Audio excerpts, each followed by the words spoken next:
लंबे समय से सभी एस्पिरेंट्स की ओर से इस तरह की जो लगातार इंतज़ार किया जा रहा था कि कब यूपीएससी की ओर से एडमिट कार्ड जारी किए जाएंगे, क्योंकि एग्ज़ाम जल्द ही कंडक्ट होने वाला था और अभी तक यूपीएससी की ओर से एडमिट कार्ड जारी नहीं किए गए थे। तो लोगों में एक एंजाइटी थी कि उनका जो सेंटर है वो कहाँ पर होने वाला है। इसको इसको लेकर के तमाम आशंकाएं जाहिर की जा रही, तमाम अटकलें लगाई जा रही थी कि कब यूपीएससी का एडमिट कार्ड जारी होगा। तो अब इन अटकलों पर लगाम लगाते हुए, रोक लगाते हुए यूपीएससी ने अंततः अपना एडमिट कार्ड जारी कर दिया है। तो आज इस वीडियो में हम जानेंगे कि आप आखिर जो है एडमिट कार्ड को किस तरह से डाउनलोड कर सकते हैं, पूरा प्रोसेस क्या है, कौन कौन से इंस्ट्रक्शंस, कौन कौन से दिशा निर्देश यूपीएससी की ओर से यहाँ पर दिए गए हैं जिनको आपको फॉलो करना है एडमिट कार्ड को लेकर के और एग्जाम हॉल को लेकर के। तो मेरा नाम है अक्षय और आपका स्वागत है दृष्टि आईएएस चैनल की इस नई वीडियो में। इस वीडियो में हम एडमिट कार्ड को लेकर के जो तमाम इंपॉर्टेंट पॉइंट होने वाले हैं उन पॉइंट्स पर डिस्कशन करेंगे। तो आपने देखा है तमाम अखबारों की ओर से भी इस खबर को प्रकाशित कर दिया गया है कि यूपीएससी ने अपने एडमिट कार्ड जारी कर दिए हैं। अब सबसे पहले यहाँ पर देखें कि अगर आपको एडमिट कार्ड जारी करना है तो उसके लिए सबसे पहली कंडीशन क्या है।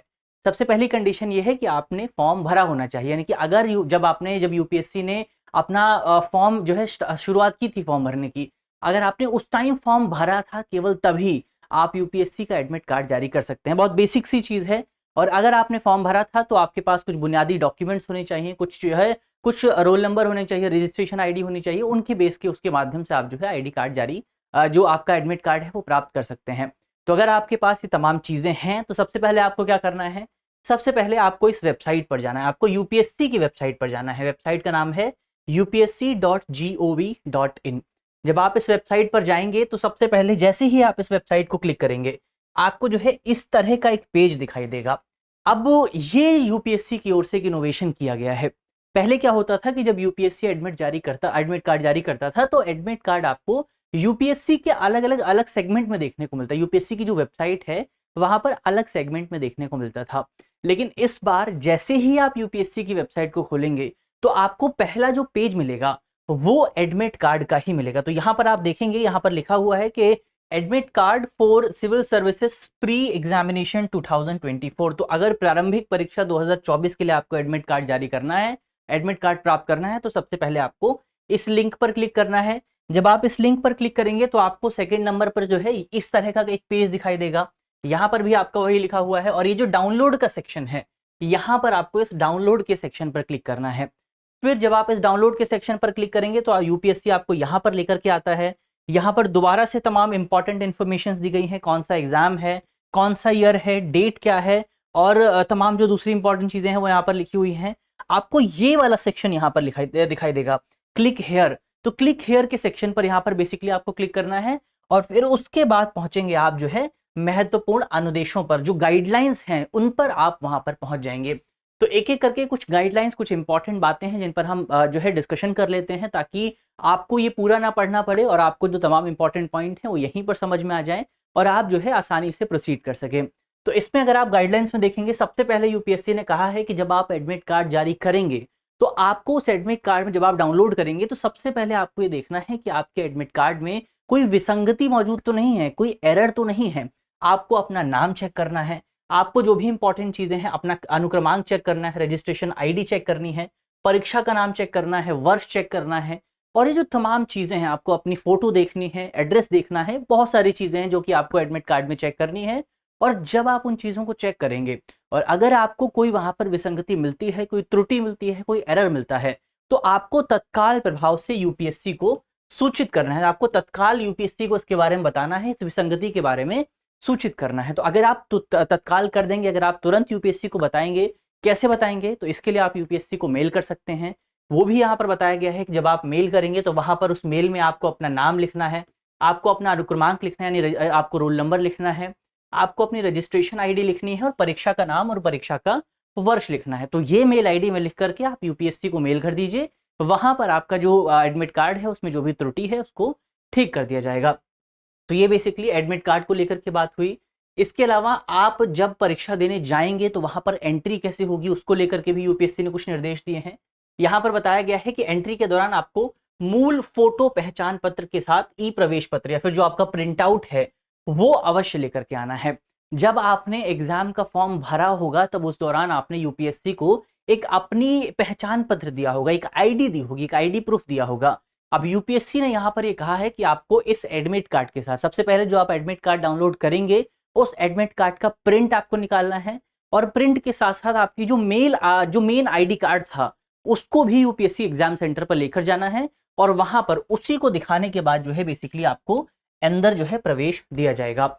इसके अलावा जो ई प्रवेश पत्र की सुरक्षा है वो आपकी जिम्मेदारी है, आपको उसको सुरक्षित रखना है। इसके अलावा उम्मीदवार नोट करें कि ओएमआर जो आपका ओएमआर शीट है उसमें किसी भी तरह की गलती आपको नहीं करनी है। यहाँ पर साफ तौर पे लिखा हुआ है कि जो भी चीजें आप भरेंगे बहुत ध्यान से आपको भरना है। अगर आप उसमें कोई भी गलती करते हैं तो ये आयोग की जिम्मेदारी नहीं होगी, ये आपकी गलती मानी जाएगी और फिर आपको इसका जो है खामियाजा भुगतना पड़ सकता है। इसके अलावा एक और पॉइंट यहाँ पर इंपॉर्टेंट है, और इंपॉर्टेंट पॉइंट ये है कि जब भी आप एग्जाम देने जाएं तो यहाँ पर यूपीएससी ने बताया है कि एग्जाम सेंटर जो है 30 मिनट पहले क्लोज हो जाएगा। तो जब भी आपकी परीक्षा है, परीक्षा की जो भी टाइमिंग है, 2 पालियों में परीक्षा होनी है, जो भी आपकी टाइमिंग है 2 बार परीक्षा होनी है, पेपर 1 और पेपर 2, दोनों परीक्षाओं से आधे घंटे पहले आपको सेंटर पर पहुंचना है। 30 मिनट पहले आपको सेंटर पर पहुंचना है। 30 मिनट बाद 30 मिनट पहले सेंटर बंद हो जाएगा और आपको प्रवेश की अनुमति नहीं दी जाएगी। इसके अलावा आपको यह भी सलाह दी गई है कि फ्रिस्किंग के लिए जो है समय रहते आपको अंदर प्रवेश करना है। फ्रिस्किंग क्या होता है?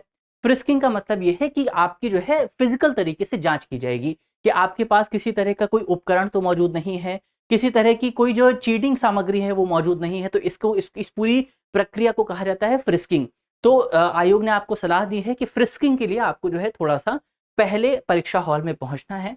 इसके अलावा ई परीक्षा हॉल में जो आपका स्थल वर्णित है, यानी कि जो आपका सेंटर है, आप केवल उसी सेंटर पर परीक्षा दे सकते हैं। आप किसी और सेंटर पर जाकर के परीक्षा नहीं दे सकते, ये भी यहाँ पर लिखा हुआ है। इसके अलावा और भी तमाम चीजें हैं, जैसे बेसिकली जो भी इंपॉर्टेंट पॉइंट्स हैं वो आपको यहाँ पर याद रखने हैं, और जो परीक्षा है उसकी अंतिम जिम्मेदारी आपकी होगी। इसके अलावा एक इंपॉर्टेंट पॉइंट यहाँ पर आपको और मिलेगा कि आप जो है परीक्षा हॉल के अंदर किसी भी तरह का मोबाइल, किसी भी तरह का इलेक्ट्रॉनिक गैजेट, किसी भी तरह का प्रोग्रामेबल गैजेट नहीं लेकर के जा सकते हैं। आप वहां पर जो है इलेक्ट्रॉनिक वॉच लेकर के नहीं जा सकते हैं। तो ये चीजें आपको याद रखनी है। पेजर हो गया, प्रोग्राम किए जाने वाले डिवाइस हो गए, पेन ड्राइव हो गया, स्मार्ट वॉच हो गई, इस तरह के जो उपकरण है या फिर जो मीडिया स्टोरेज उपकरण है, उसमें से कोई भी उपकरण आप परीक्षा हॉल के अंदर नहीं ले जा सकते हैं। अगर आपके पास इस तरह का कोई उपकरण पाया जाता है परीक्षा के दौरान तो आपके खिलाफ जो है सख्त कार्यवाही की जा सकती है। तो आप ऐसा कोई भी उपकरण नहीं ले जा सकते जो कि संचार के एक माध्यम के तौर पर, कम्युनिकेशन सिस्टम के तौर पर काम कर सकता है।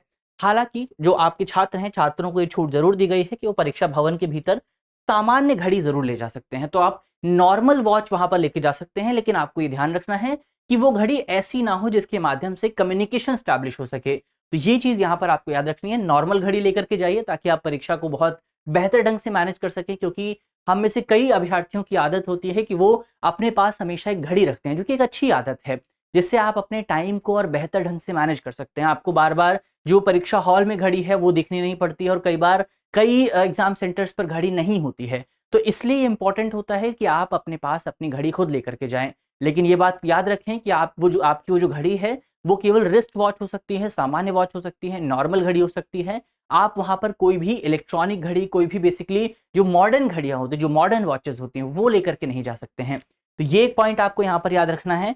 इसके अलावा बेसिकली अगर आप जो है कोई भी उत्तर गलत अंकित करते हैं तो आपको जो है नेगेटिव मार्किंग देखने को मिलेगी, वो भी यहाँ पर लिखा हुआ है। और एक इंपॉर्टेंट पॉइंट जो आपको खास तौर पर याद रखना है वो ये है कि आपको जो बेसिकली वहां पर जो ओएमआर शीट भरनी होती है वो कौन से पेन से भरनी है। ये अक्सर लोगों के बीच में जो है एक भ्रम मौजूद रहता है, और कई बार लोग गलत पेन लेकर के चले जाते हैं, जिसका खामियाजा जो है उनको परीक्षा के दौरान और परीक्षा के बाद भुगतना पड़ता है। तो आपको जो पेन लेके जाना है वो यूपीएससी ने साफ तौर पर यहाँ पर लिखा है कि काले बॉल पॉइंट पेन का इस्तेमाल ही कर सकते हैं। तो ब्लैक बॉल पेन ही आप वहां पर यूज कर सकते हैं। ये चीज खास तौर पर आपको याद रखनी है। आप ब्लू पेन लेकर के वहां पर नहीं जाएंगे, अपने दिमाग से ब्लू पेन को बिल्कुल निकाल दीजिए। आपको जो याद रखना है वो ये है कि आपको क्या लेकर जाना है, आपको केवल ब्लैक बॉल पेन लेकर के जाना है। ये चीज आपको खासतौर पर याद रखनी है। इसके अलावा आप जो है सेंटर पर किसी भी तरह की मूल्यवान वस्तु लेकर के ना जाएं। तो फोन, खासतौर पर फोन को लेकर के कहा गया है कि अगर आप फोन लेकर के जाते हैं तो फोन के साथ अगर कोई भी दुर्घटना होती है तो वो आयोग की जिम्मेदारी नहीं होगी, वो सेंटर की जिम्मेदारी नहीं होगी, वो केवल आपकी जिम्मेदारी होगी। तो ये अपनी जिम्मेदारी के ऊपर आप जो है वहां पर जो है उसको ले जा सकते हैं। कोई भी नुकसान होता है तो इस संबंध में आयोग कोई भी जिम्मेदारी नहीं उठाएगा।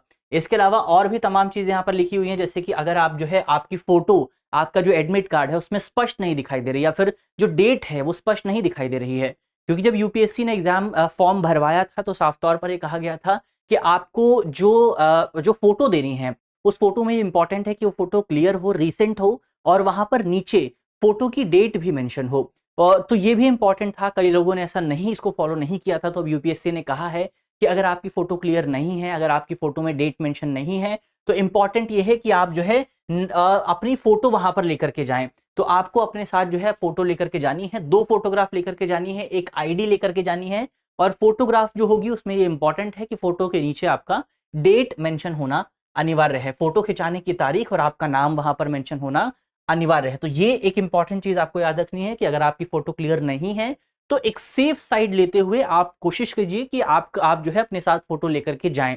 आप ये मान करके ना चलें कि आपकी फोटो क्लियर है और आपको एक नई फोटो की जरूरत नहीं है। कोशिश कीजिए कि आप 2 फोटो अपने बैग में अपने पास रखें। इसके अलावा और भी कुछ सलाह दी गई है, जैसे कि बेसिकली अगर आपका नाम, क्यूआर कोड ठीक नहीं है तो आपको किसी भी विसंगति के मामले में दोबारा से आयोग को संपर्क करना है। इसके अलावा एक यहाँ पर जो निर्देश है वो स्क्राइब को लेकर के है। स्क्राइब बेसिकली स्क्राइब यानी कि लेखन सहायक, तो ये सुविधा उन लोगों के लिए दी जाती है जो कि स्वयं लिखने में समर्थ नहीं होते हैं। तो यूपीएससी ने कहा है कि जिन लोगों ने स्वयं के स्क्राइब यानी कि खुद स्क्राइब लाने की का विकल्प चुना है, उन लोगों के लिए इंपॉर्टेंट है कि वो बेसिकली जो स्क्राइब है उसको परीक्षा हॉल में केवल तभी अनुमति दी जाएगी जब स्क्राइब के पास भी एक एडमिट कार्ड मौजूद होगा। क्योंकि अगर आप स्वयं के स्क्राइब के जो का विकल्प चुनते हैं तो यूपीएससी उस स्क्राइब को भी एक एडमिट कार्ड जारी करता है, तो स्क्राइब को भी सारे नियमों का पालन करना पड़ेगा और तभी उसको परीक्षा हॉल में एंट्री दी जाएगी। इसके अलावा कम से कम यहाँ पर एक सलाह दी गई है कि अगर आपका सेंटर दूर है तो आप कम से कम 1 दिन पहले उस सेंटर की जांच कर लें, उसको देख लें कि कहाँ पर सेंटर है, ताकि जब आप सुबह सुबह परीक्षा देने जाएं तो आपको कोई भी एंजाइटी ना हो, कोई भी आपको ये ना रहे कि मेरा सेंटर कहाँ पर है। क्योंकि कई बार जो है हमारा सेंटर दूर होता है, वहां तक पहुंचने में हमें समय लगता है, कई बार हम मैप के माध्यम से जाते हैं तो वो मैप भी हमें कई बार जो है समस्या का सामना करना पड़ता है। तो इंपॉर्टेंट ये है कि कम से कम 1 दिन पहले आप जो है केंद्र को देख लें जाकर के। इसके अलावा एक यहाँ पर निर्देश उन लोगों के लिए है जिन्होंने परीक्षा में का फॉर्म भरने के बाद अपना नाम चेंज किया है। उनके लिए निर्देश ये दिया गया है कि अगर आपने नाम चेंज किया है तो आपको अपना नया आईडी लेकर के आना है, आपको जो है, और उस आईडी के साथ साथ आपका जो मूल राजपत्र अधिसूचना थी यानी कि जो गजेट नोटिफिकेशन थी वो भी आपको लेकर के आनी है अपने साथ। तो ये चीजें यहाँ पर आपको देखने को मिलेंगी और सेंटर पर आपको जो है एक शपथ पत्र भी देना होगा। तो ये बेसिकली हमने यहाँ पर तमाम निर्देशों की बात की जो कि आपको यूपीएससी की ओर से देखने को मिले हैं। अब इन निर्देशों को पढ़ने के बाद आपको यस के बटन पर क्लिक करना है। जब आप इस यस के बटन पर क्लिक करेंगे तो आपको कुछ इस तरह का पेज दिखाई देगा। अब यूपीएससी आपको 2 तरह से एडमिट कार्ड डाउनलोड करने की सुविधा देता है। एक आपके सामने सुविधा है कि आप रजिस्ट्रेशन आईडी के माध्यम से डाउनलोड कर सकते हैं, एक सुविधा है कि आप रोल नंबर के माध्यम से डाउनलोड कर सकते हैं। तो आपके पास जो भी मौजूद है वहां से आप डाउनलोड कर सकते हैं। जो आपका रजिस्ट्रेशन आईडी है, जो आपका रोल नंबर है, वो यूपीएससी ने आपको आपकी मेल आईडी आपके नंबर पर दिया होगा, वहां से आप देख सकते हैं। अगर आप अपना रजिस्ट्रेशन आईडी भूल गए हैं तो तो उसके वहां पर आप इस लिंक पर क्लिक कर सकते हैं। इस लिंक पर क्लिक करने के बाद, क्लिक हियर पर क्लिक करने के बाद आपको कुछ इन्फॉर्मेशन देनी पड़ेंगी और फिर आपकी जो कम्युनिकेशन मीडियम है, जैसे आपकी मेल आईडी हो गई, फोन नंबर हो गया, वहां पर यूपीएससी आपको दोबारा से आपकी रजिस्ट्रेशन आईडी ट्रांसफर कर देगी। तो उसके बाद आप ये जो तमाम बॉक्सेस आपको मिलेंगे इनको फिल करना है आपको, और यहां से आप जो है क्लिक करने के बाद, सबमिट करने के बाद आपका जो आपका एडमिट कार्ड है वो डाउनलोड हो जाएगा। किस तरह से डाउनलोड होगा, तो ये यहाँ पर आप देख सकते हैं पीडीएफ फॉर्म में आपका एडमिट कार्ड डाउनलोड होगा। तमाम इन्फॉर्मेशन यहाँ पर मौजूद हैं। ऊपर जो है एग्जाम की डेट लिखी हुई है, आपका नाम आपको मिलेगा, आपका रोल नंबर मिलेगा, आपकी फोटो पहचान पत्र जो आपने आईडी दी है वो यहाँ पर मेंशन की गई है, और जो आईडी यहाँ पर मेंशन है वही आईडी आपको जो है सेंटर पर लेकर के जानी है। इसके अलावा एक फोटो आपको यहाँ पर मिलेगी जिसमें आपको नाम और जिसमें आपको आपकी जो है फोटो खिंचाने की तारीख मिलेगी। इसके अलावा आपके पेरेंट्स का नाम यहाँ पर मिलेगा, आपका जो सेंटर है वो यहाँ पर आपको मिलेगा, परीक्षा का जो पूरा सेंटर है उसका एड्रेस यहाँ पर आपको मिलेगा, और ये आपके परीक्षा की जो पूरी टाइमिंग है वो यहाँ पर आपको देखने को मिल जाएगी।